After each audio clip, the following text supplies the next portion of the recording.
Assalamualaikum warahmatullahi wabarakatuh. Perkenalkan, nama saya Fitria Panunugraha. Pada kesempatan kali ini saya ingin sharing tutorial dasar-dasar pemrograman C++. Dasar-dasar pemrograman C++ ini masuk ke dalam modul ke-1 dan video ini adalah video bagian pertama. Jadi nanti akan ada 3 video selanjutnya yang menjelaskan atau yang masih berada dalam materi dasar-dasar pemrograman C++.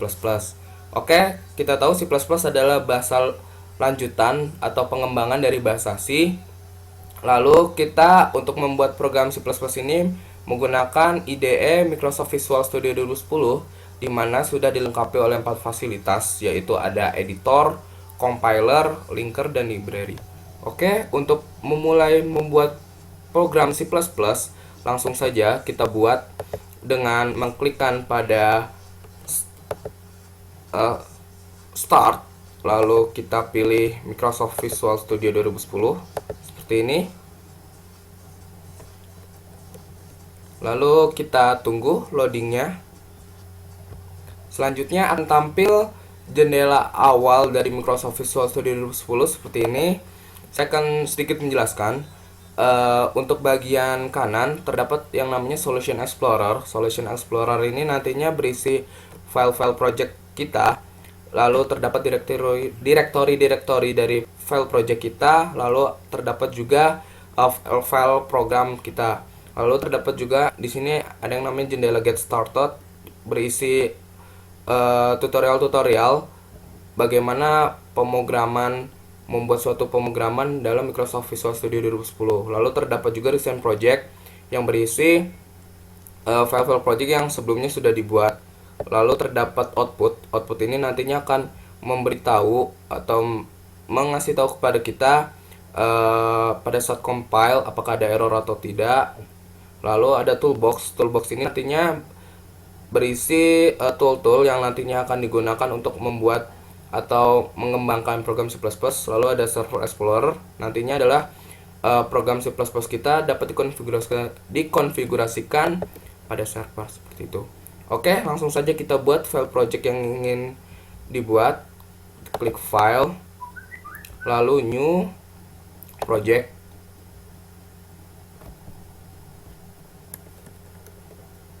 Lalu pada template kita pilih Visual C++, lalu pilih Win3 Console Application seperti ini. Untuk nama kita tulis saja modul 1. Lalu lokasinya terserah kita ya, mau ditaruh di mana file projectnya. Lalu klik OK.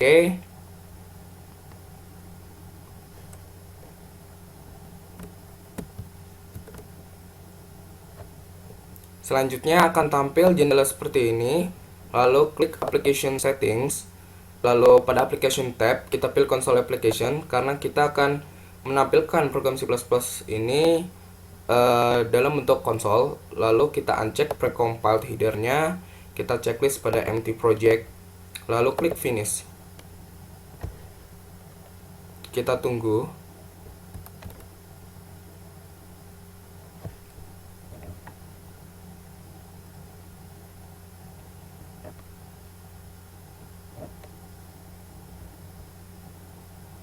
Selanjutnya akan muncul file project yang sudah kita buat pada Solution Explorer. Terdapat 4 folders. Lalu kita harus membuat file C++-nya itu sendiri dengan mengklik kanan pada source file, lalu pilih add, lalu klik new item. Di sini kita akan membuat file C++-nya. Pilih Visual C++ pada template, lalu klik C++ file dengan format .cpp. Kita isikan saja latihan 1. Klik add.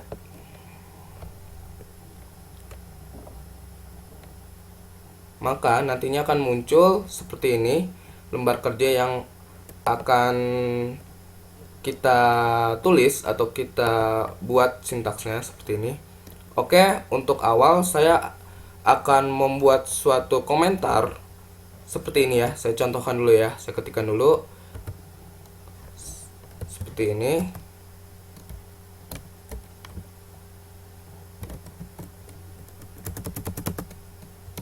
nama Fitria Pandu Nugraha, lalu NIM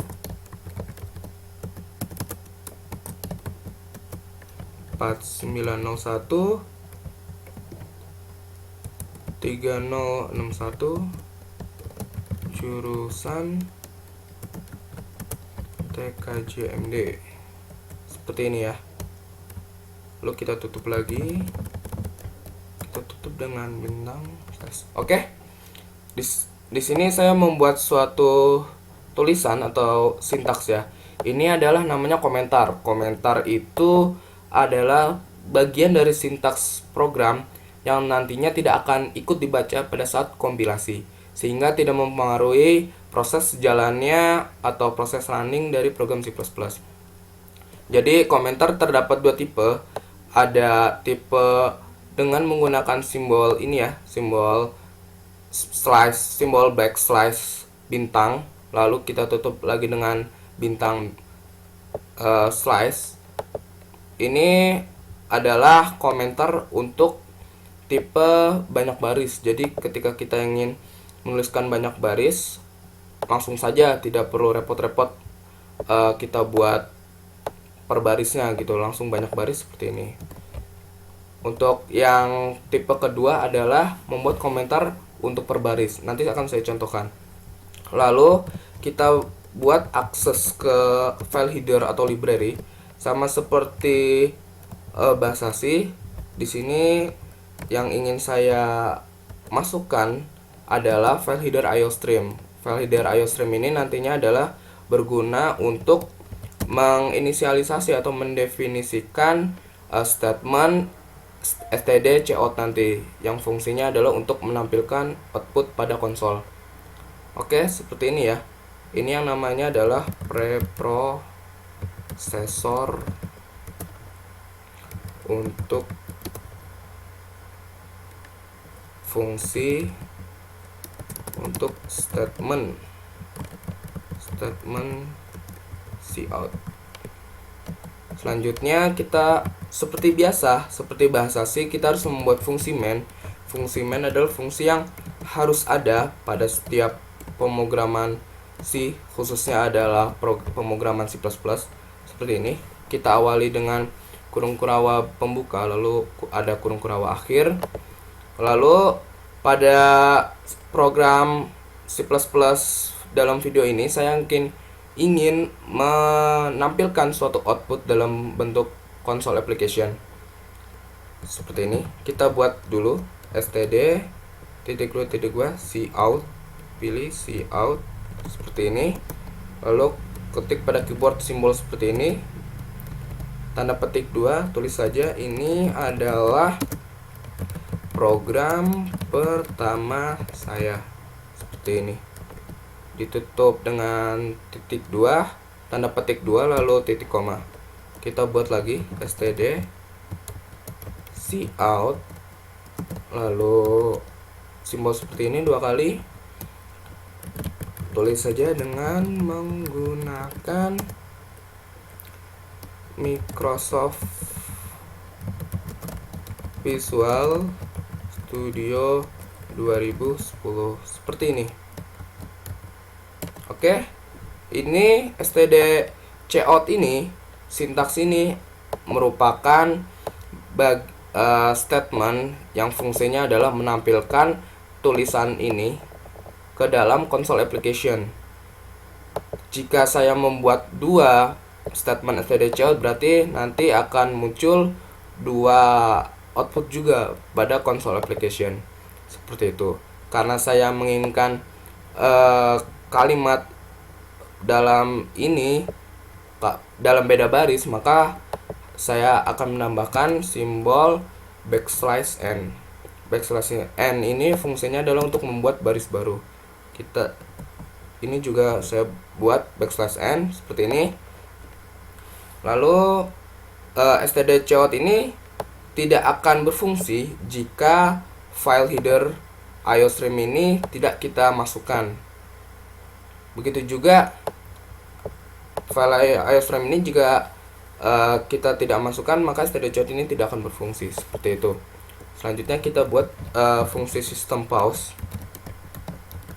Fungsi system pause ini adalah untuk fungsi jeda,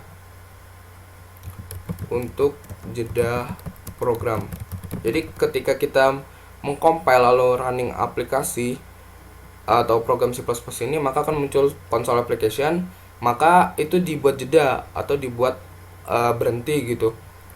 Sebenarnya jika kita tidak mau jeda ini, hanya langsung tampil sekilas sehingga kita tidak bisa melihat output yang sudah kita buat, seperti itu. Lalu kita buat syntax return null. Syntax return null ini fungsinya adalah sebagai nilai balikan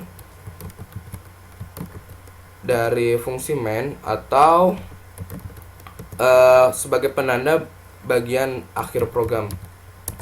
Sebagai penanda akhir program. Seperti ini.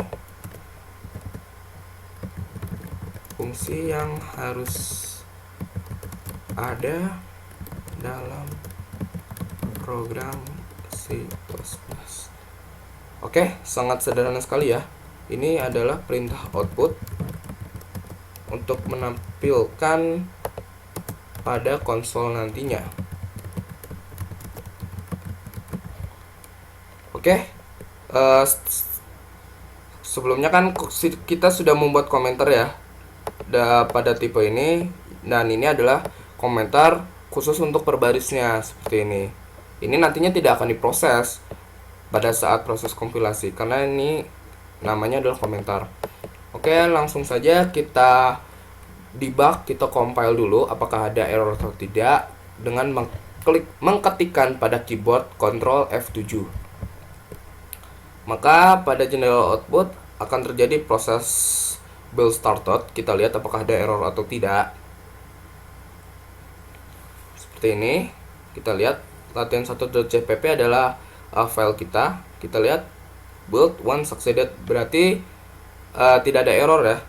Langsung saja kita running program kita dengan mengklik icon ini atau bisa mengketik pada keyboard F5 seperti ini. Kita tunggu saja.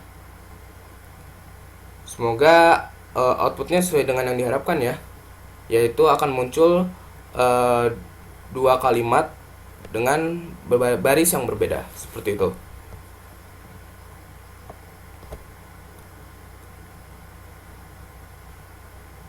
Ya, seperti ini. Ini sudah sesuai dengan harapan ya. Udah beda baris, lalu outputnya juga sudah keluar. Kurang lebih seperti itu. Oke, mungkin cukup sekian dulu tutorial modul ke-1 bagian pertama, yaitu bagaimana melakukan pemrograman C++ awal pada Microsoft Visual Studio 2010. Untuk selanjutnya, pada video selanjutnya saya akan menjelaskan kelanjutan dari modul ke-1 ini. Oke, mungkin cukup sekian dulu dari saya. Kurang lebihnya mohon maaf. Wassalamualaikum warahmatullahi wabarakatuh.